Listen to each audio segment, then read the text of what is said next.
Il reste 5 jours avant les écrits de l'ESA et si tu paniques, si tu stresses ou que tu sais pas quoi faire pour sauver ton admissibilité, eh bien je te rassure, tu as cliqué sur la bonne vidéo. Parce que là, je vais te montrer exactement ce que tu dois et ce qu'il faut que tu fasses pour réussir mardi prochain. Donc dans un premier temps, je vais te donner plein de conseils que tu vas pouvoir appliquer dès maintenant, les prochains jours et surtout le jour du concours. Ensuite, je vais t'expliquer avec des cas concrets, c'est-à-dire des élèves comme toi, qui passent le concours comme toi, comment ils ont tous augmenté au minimum de 2 points leur note aux annales avec les conseils que je vais te donner dans cette vidéo. Et pour terminer, je vais te révéler la note que tu devras avoir si tu veux espérer être admissible au concours 2026. Alors reste bien jusqu'à la fin de cette vidéo. Ok, on commence avec les conseils en pagaille et le numéro 1, et je sais que la vidéo sort un peu tard je pense, mais si t'as pas commencé, il faut absolument que tu te mettes à faire des annales. Elles sont toutes sur le site de l'école de santé des armées, tu as juste à taper annales ESA sur Google, tu trouveras les dernières, et si tu cherches un peu plus, tu pourras trouver celles de 2013 à 2020, mais sur le site de l'école,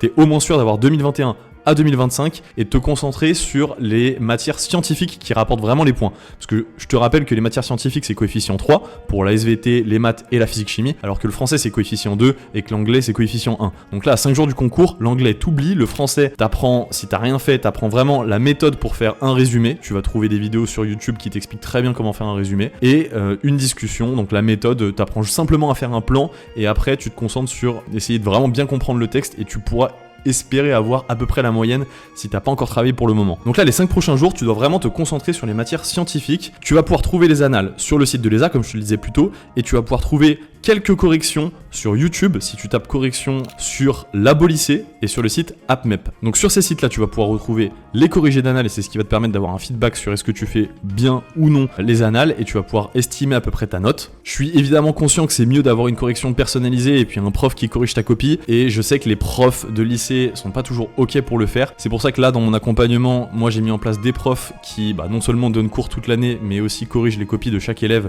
et fournissent du coup un feedback qui leur permet de s'améliorer. Mais là, il te reste 5 jours, faut que tu te concentres sur le principal et ça va être de au moins commencer à t'entraîner à faire les annales si c'est pas déjà fait. Moi, ce que j'ai conseillé à mes élèves, c'est de faire 3 fois 2021 à 2025 et de faire 2 fois 2013 à 2020. T'auras pas le temps en 5 jours, mais tu peux avoir le temps de faire au moins une fois, je pense, voire 2, 2021 à 2025 si tu travailles beaucoup. J'en arrive au deuxième conseil, ça va être de vraiment privilégier le concours à tes cours. Je te donne un exemple tout bête, mais moi j'ai 2 élèves qui sont en post-bac cette année, et là cette année, il y en a un qui est en prépa et l'autre qui est à la fac, et les deux ont stoppé les cours sur tout le mois de janvier. J'ai aussi des élèves qui sont en terminale, qui passent le bac, qui ont fait sauter quelques cours pour privilégier le concours. Donc si c'est possible de ton côté, je te dis pas de sécher, de pas prévenir, mais si tu peux voir avec tes profs, avec la vie scolaire et avec tes parents, d'aller un petit peu moins en cours sur cette fin de semaine et puis de pas aller en cours lundi pour taffer au max, je te conseille de le faire. Vraiment, dis-toi que si tu as le concours, le bac, il est dans la poche. Troisième conseil que je donne et que j'ai vraiment donné à mes élèves, c'est le sommeil. Là, à 7 jours, 5 jours du concours,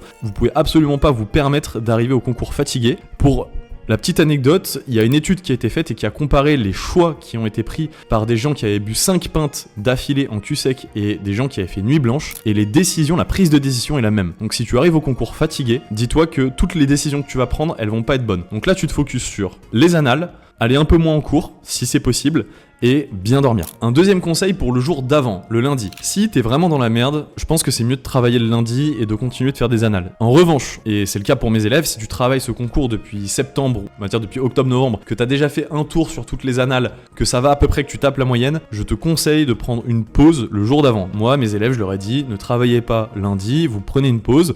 Pour ceux qui veulent aller en cours parce que ça leur fera moins penser au concours d'aller en cours, de voir leurs potes, vous allez en cours. Pour ceux qui veulent rester chez eux, peut-être voir leur famille, faire une activité qui tout simplement leur plaît, leur fait penser à autre chose, vous n'allez pas en cours et vous faites cette activité-là. Je sais que ça peut paraître contradictoire, mais je conseille vraiment de pas travailler la veille et de pas relire ses fiches le matin, simplement ça embrouille. Si vous avez travaillé régulièrement depuis septembre, normalement c'est bon, vous n'avez pas de soucis à vous faire et vous arriverez avec vraiment la dalle. Vous aurez faim le jour du concours de refaire des annales. Alors que si vous vous êtes gavé la veille d'annales, vous aurez moins envie d'en faire. Maintenant mes conseils du jour J. Alors je vais peut-être vous paraître être un détraqué total, mais tous mes concours, j'écoutais une musique en boucle, c'est Halloween Theme de John Carpenter, jusqu'au moment où l'épreuve commençait, pour me mettre dans un mindset de tueur. C'est-à-dire que les gens, le jour du concours, je les regardais avec un regard noir, j'étais concentré, je pensais à rien d'autre qu'aux épreuves qui allaient m'arriver, j'écoutais pas ce qui se passait passait autour, j'étais vraiment dans ma bulle. Et le focus, ça va vraiment être la clé si tu veux te transcender le jour du concours et pas avoir une sous-performance par rapport à ce que tu faisais avant. Et le focus, ça passe vraiment par t'isoler sensoriellement, donc tu te mets une musique, t'écoutes pas ce qui se passe autour, parce qu'il va y avoir un énorme brouhaha dans la salle quand tu vas rentrer. Moi, à l'époque, il y avait que le site d'examen Lyon, Paris et Bordeaux, donc on était vraiment 500 dans la salle. Là, maintenant, je crois qu'ils ont un petit peu élargi les centres de passage de l'examen, mais quand même, il y aura moins de monde, mais ça va quand même te stresser, il va y avoir du bruit, donc musique en boucle avant et boule caisse pendant l'épreuve, vraiment hyper important. Peut-être que ce sera interdit et qu'ils vous le diront le moment venu, on le sait pas pour le moment, ce sera sûrement autorisé, donc vraiment prenez des boules caisse, c'est hyper important. S'il y a quelqu'un qui n'arrête pas d'éternuer, vous serez bien content de moins l'entendre et de pouvoir vous concentrer sur vos questions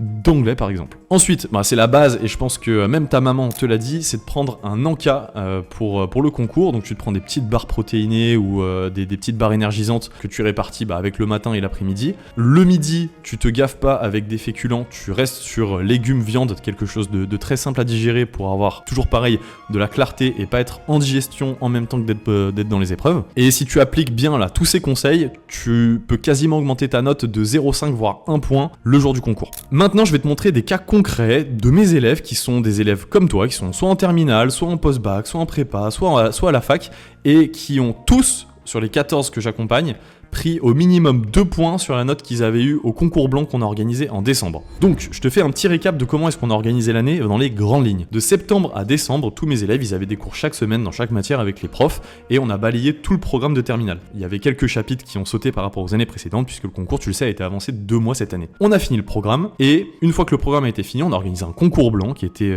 durant les vacances de décembre. Ils ont eu une note qui leur a permis de se fixer un repère. Donc, on a pris l'annale 2021 en tant que concours blanc. Ils avaient une note et là, depuis le mois de janvier, on a mis en place un tracker d'annales. Si vous avez vu ma vidéo sur les trackers, vous savez ce que c'est un tracker, mais c'est quelque chose qui te permet de savoir exactement où t'en es dans ta progression. Combien d'annales t'as fait, quelles notes tu as eu, quand est-ce que tu les as faites, qu'est-ce que tu dois faire comme annale, et sur quoi est-ce que tu dois mettre ton focus sur certaines matières, sur certains chapitres. Ça permet vraiment d'avoir une vue d'ensemble. Dites-moi dans les commentaires d'ailleurs si vous voulez que je vous le partage pour vous, si vous voulez l'utiliser pour l'année prochaine par exemple. Et je vous l'ai dit en début de vidéo, l'objectif c'était de faire 2013 à 2020 2 fois et 2021 à 2025 3 fois. En faisant ça, en se préparant depuis septembre, en traquant les annales qui ont été faites et en ciblant vraiment les chapitres qui avaient besoin d'être travaillés, tous mes élèves, et je vais vous mettre les témoignages de ce qu'ils m'ont dit il y a quelques jours, ont pris 2 points sur leur note du concours blanc. Donc qu'ils soient passés de 7 à 9 ou de 12 à 14, on s'en fout, ils ont tous progressé et moi c'est ça qui m'importe. Donc je te mets les témoignages maintenant. Concours blanc de décembre, t'avais combien? Si je me trompe pas, j'ai eu 11,5. Ok.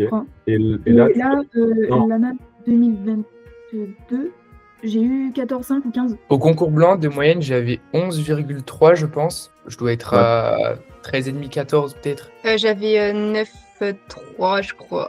Les spécialités, je pense que je suis quand même au-dessus de la moyenne.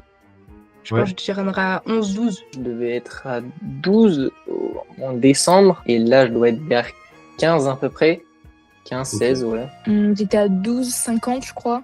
Je pense que je prends 1 point. Et même question pour les autres, tu passes de combien à combien? Je pense que je gagne 1 point. Donc toi, si tu passes le concours l'année prochaine, tu peux faire la même chose, c'est-à-dire commencer le plus tôt possible, finir le programme le plus tôt possible et commencer les annales dès que possible. Là, cette année, on n'a pas eu le temps parce que j'ai été prévenu moi aussi très tard que le concours allait être avancé, mais pour l'année prochaine, l'accompagnement, il va commencer là dès cette fin d'année. Donc les élèves qui veulent vraiment le concours, les élèves de première qui sont très très motivés, je vous invite à me contacter, il y aura un lien en description pour pouvoir prendre un appel avec moi et on va mettre en place ce que j'ai fait à partir de septembre, maintenant, pour que le programme soit fini très tôt, qu'on puisse commencer les exercices très tôt, les annales très tôt, et que vous ne laissiez absolument aucune chance aux autres élèves. Parce que j'ai remarqué, depuis que j'accompagne des élèves, donc depuis 2 ans, et puis depuis que je passe le concours, donc ça fait 5 ans, donc je côtoie des élèves qui passent le concours et qui le réussissent depuis 5 ans, que ceux qui se préparent le plus tôt sont ceux qui réussissent le mieux. On prend un appel, toi et moi, et puis tout simplement, on discute, on regarde ce que tu peux faire, ce que tu dois faire pour arriver à tes fins et arriver à intégrer l'école de santé des armées. Maintenant, troisième partie, je vais te révéler la note que tu dois atteindre pour être sûr d'être admissible cette année 2026. Je sais, ça peut varier et comme le concours a été avancé, peut-être que la note sera un petit peu baissée ou un petit peu augmentée parce que le niveau sera plus facile, j'en sais rien. Donc moi, quand j'ai réussi le concours, quelles étaient mes notes? J'avais eu 20 en mathématiques, donc j'ai majoré les mathématiques, j'avais eu 16 en physique-chimie et j'avais eu 12 en SVT, ce qui fait que j'étais largement admissible